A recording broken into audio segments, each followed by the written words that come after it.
बंदी छोड़ सतगुरु रामपाल जी परमेश्वर जी की जय हो।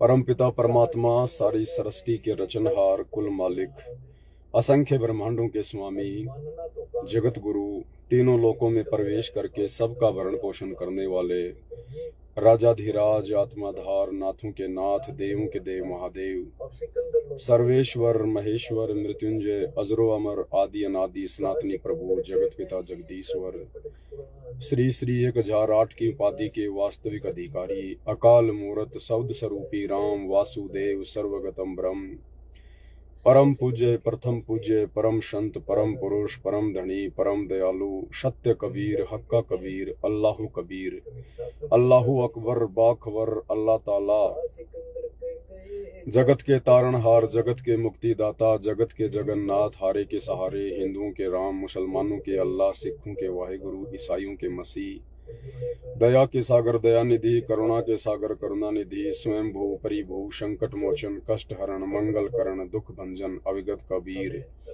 निर्विकार निर्विषम परमात्मा अलय अलेख सतगुरु आदि अनादि सतगुरु असली मर्यादा पुरुषोत्तम असली राम असली कृष्ण असली घनश्याम असली मुरारी राजाओं के राजा महाराजाओं के महाराजा शहंशाहों के शहंशाह सम्राटों के सम्राट भगवानों के भगवान अल्लाहों के अल्लाह प्रभुओं के प्रभु मसीहों के मसीह सच्चे वाहिगुरु बाबाओं के बाबा पीरों के पीर सेठों के सेठ जगत सेठ सावड़सा सेठ सर्वगुण संपन्न अनंत कोटि कलाओं के स्वामी अनंत कोटि ब्रह्मांडों के नायक योगियों में महायोगी ध्यानियों में महाध्यानी सिद्धों में परम सिद्ध ज्ञानियों में तत्व ज्ञानी ब्रह्म ज्ञानी महाज्ञानी परम ज्ञानी सर्वश्रेष्ठ ज्ञानी विज्ञानी युवा कबीर समृद्ध कबीर असंवाद अमित ओजा सच्चे रहनुमा करीम अल्लाह सुभान अल्लाह दुनिया के अंतिम पैगंबर 8 सितंबर 1951 से गांव धनाना जिला सोनीपत हरियाणा भारतवर्ष की पावन भूमि पे प्रकट रियल कल की भगवान श्री नारायण साकार हरि श्री बाबा साहेब नूर अनंत परमात्मा सच्चे दरवेश सच्चे बाखबर संत श्रोमणी सतगुरु रामपाल जी परमेश्वर जी के चरण कमल में साध संगति से जुड़े हुए देश विदेश से आप और हम सभी सत्सेवक भाई बहनों का अनंत कोटि दंडवत प्रणाम।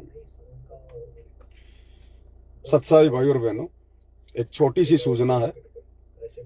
कल 5 अप्रैल 2025 को दोपहर के 2 बजे सतगुरु रामपाल जी परमेश्वर जी के आशीर्वाद से उनकी सत प्रेरणा से आप सभी साध संगति से जुड़े हुए भाई बहनों को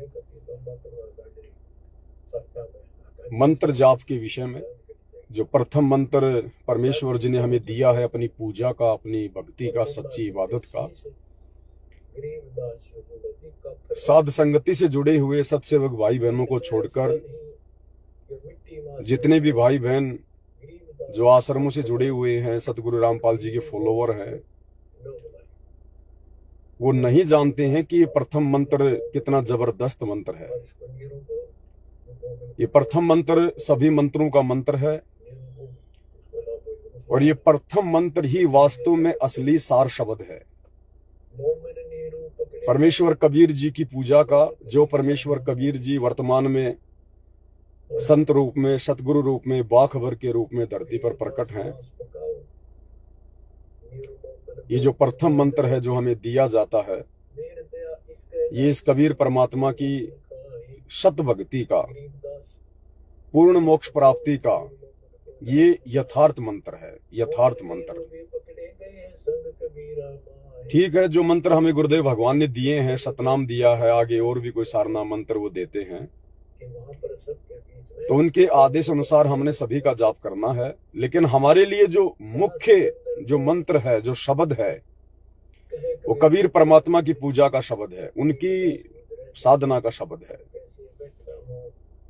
अगर परमात्मा प्रसन्न हो गया, अगर सतगुरु प्रसन्न हो गया तो ये कोई बड़ी बात नहीं है कि हमारी काल की भक्ति पूरी नहीं हुई, अक्षर पुरुष के मंत्र पूरे नहीं हुए, कोई बड़ी बात नहीं है।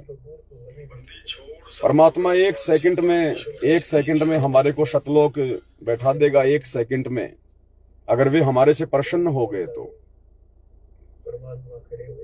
तो जिस विशेष कसक के साथ में और विशेष तड़फ के साथ में जो प्रथम मंत्र का जाप किया जाना चाहिए आज लाखों की करोड़ों की संगत में कोई भी भाई बहन उस प्रकार से उस जाप को नहीं कर रहा है। ठीक है, आश्रम से जुड़े हुए भाई बहनों की तुलना में सत्सेवक भाई बहन अच्छी भक्ति कर रहे हैं, मालिक के आशीर्वाद से मर्यादित कर रहे हैं।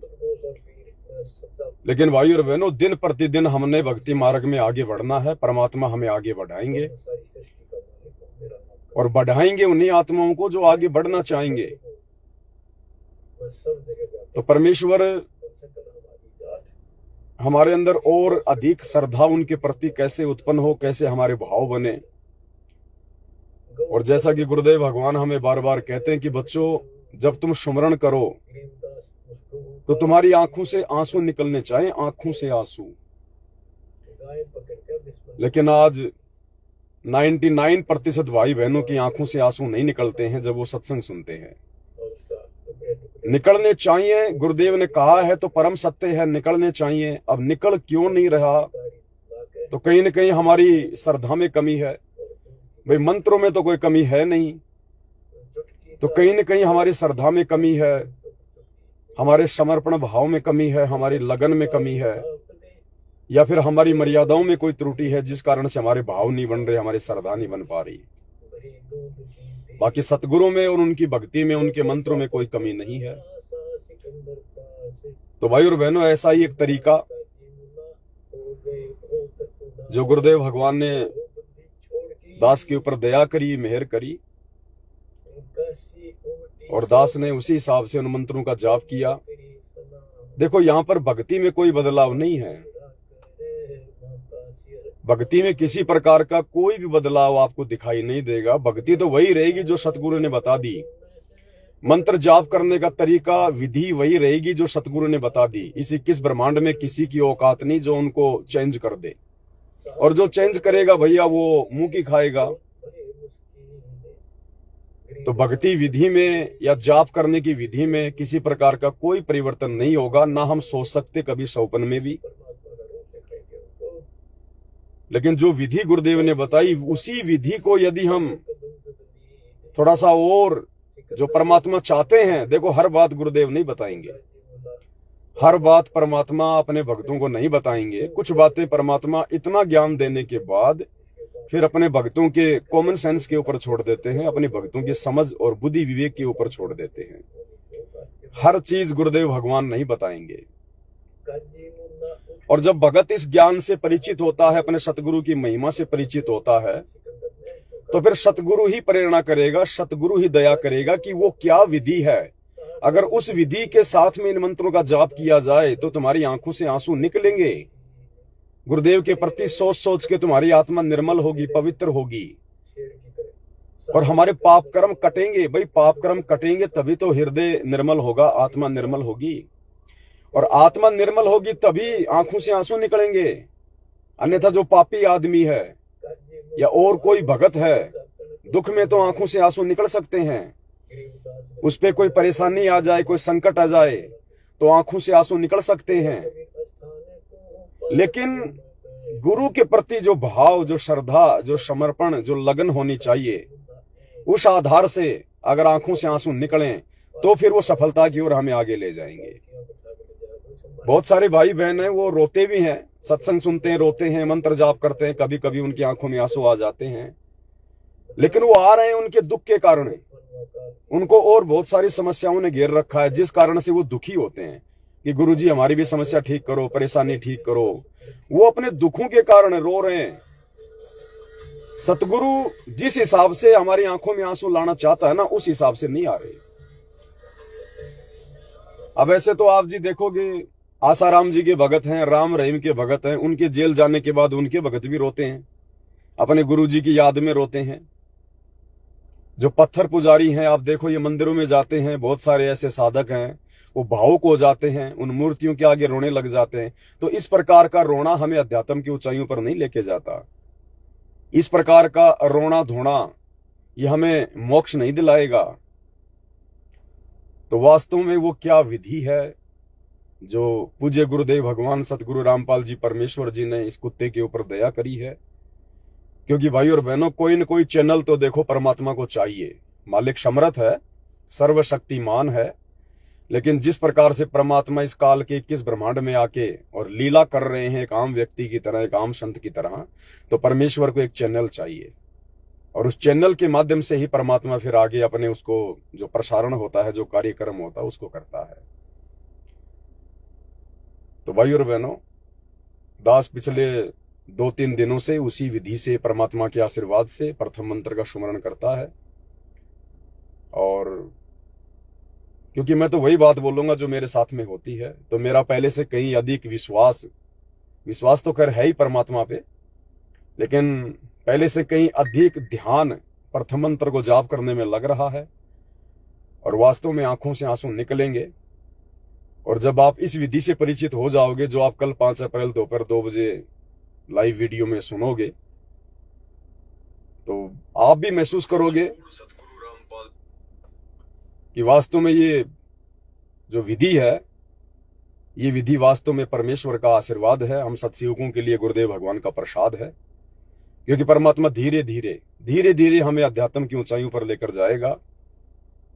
जैसे दंडवत प्रणाम करते समय परमात्मा ने पहले जो मुझे प्रेरित किया, फिर मैंने आप भाई बहनों के सामने अपने विचार व्यक्त किए और ज्ञान आधार से जिन जिन भाई बहनों को उचित लगा उन्होंने अपनाया भी, और वास्तव में उनकी आत्मा स्वीकार कर रही है कि बिल्कुल एकदम ओके है। हमने इसी प्रकार से अपने गुरुजी के प्रति समर्पित रहना है। हमारी दिनचर्या का ज्यादा से ज्यादा समय हमारे गुरुदेव के प्रति चिंतन मनन में गुजरे, और क्या वो बातें हैं जिन बातों को अपने जीवन में लागू करने से हमारे भाव गुरुजी के प्रति बढ़े। तो अब परमेश्वर ने प्रेरणा तो और भी कर रखी है, लेकिन एकदम से सारी बातें नहीं बताई जाएंगी। आरती करते समय भी हमने क्या करना है, और ताकि गुरुदेव भगवान हमारे निकट आए, हमारी आत्मा निर्मल हो, वो भी दास को परमात्मा ने प्रेरणा की है। और जब उसकी पूरी विधि दास के पास में आ जाएगी परमात्मा के आशीर्वाद से, तो दास वो भी लाइव आके बताएगा। फिलहाल कल 5 अप्रैल दोपहर 2 बजे सभी भाई बहन प्रथम मंत्र के विषय में, क्योंकि ये कोई सामान्य मंत्र नहीं है, ये सभी मंत्रों का बाप है। ये प्रथम मंत्र सब मंत्रों का बाप है, लेकिन इसको प्रथम मंत्र समझ के कि भाई इसके बाद तो सतनाम मिलेगा, फिर शारनाम मिलेगा, हमने ये सोचकर इस मंत्र को हमने हल्के में ले लिया, जबकि हमारे दुखों का निवारण ये प्रथम मंत्र ही करेगा। हमारी हर आवश्यकताओं की पूर्ति ये प्रथम मंत्र ही करेगा। हमारे कबीर भगवान सतगुरु रामपाल जी की सच्ची इबादत का मंत्र ये प्रथम मंत्र ही है। लेकिन हम इसको हल्के में ले लेते हैं कि मुझे सतनाम कब मिलेगा, मुझे सारनाम कब मिलेगा, और हम प्रथम मंत्र को खाली एक नॉर्मल रूटीन में कि गुरुजी ने कह रखा है एक माला करनी है, बस वो कर लेते हैं, चलते फिरते लौटते खाते पीते। तो इस प्रकार से हमारे भाव नहीं बनेंगे भाई, बात नहीं बनेगी। परमात्मा ने बहुत कुछ इसके जाप के विषय में कह रखा है, लेकिन वो कोडवर्ड में है। तो कल उस कोडवर्ड का खुलासा किया जाएगा। और भाई और बहनों, यकीन करना, परमात्मा दास के माध्यम से जो बातें बुलवाएंगे, वो बातें आपने पहले कभी सोची भी नहीं होंगी। ऐसी बात नहीं है, बहुत सारे भाई बहन उस विधि से मंत्र जाप भी करते हैं, वो क्रिया भी करते हैं, लेकिन जब उनको एक संदेशा जाता है तो वो सही प्रकार से करना शुरू कर देते हैं। वो सही प्रकार से करना शुरू कर देते हैं, क्योंकि दास को तो परमात्मा थोड़ा लेट प्रेरणा करता है। उससे पहले जो मैं संदेशा देता हूं, उस आधार से सत्सेवक भाई बहन पहले से भक्ति कर रहे होते हैं, और जब ये संदेशा उनके पास जाता तो वो कहते हैं, भगत जी हम तो इसी विधि से भक्ति कर रहे थे, परमात्मा ने हमें बहुत पहले ही प्रेरित कर दिया था, और अब आपका संदेशा मिला परमात्मा के माध्यम से, तो अब हमारे को संपूर्ण विधि का पता चला। तो और भी उनको आनंद आता है परमात्मा की भक्ति में। क्योंकि भाई और बहनों, हमने भूलना नहीं चाहिए, हम शैतान के लोक में रह रहे हैं, और ये भक्ति मीठा फल है। हमने आम का पेड़ लगाया है, भक्ति रूपी पेड़ अभी लगाया है। धीरे धीरे जब हम इसकी सिंचाई करते हुए आगे बढ़ेंगे अपनी भक्ति और मर्यादाओं को निभाते हुए, तो फल तो मिलेगा ही मिलेगा, सुख तो मिलेगा ही मिलेगा। अगर किसान ने गेहूं बीजा है तो भाई भैंसों के लिए चारा तो बनेगा ही बनेगा, उसमें कोई दो राय नहीं है। तो हमें इस भक्ति से मोक्ष तो मिलेगा ही मिलेगा, लेकिन उससे पहले हमें परमात्मा सांसारिक सुख भी देगा, सांसारिक लाभ भी देगा, हमारी हर प्रकार से स्थिति को भी परमात्मा संभालेगा।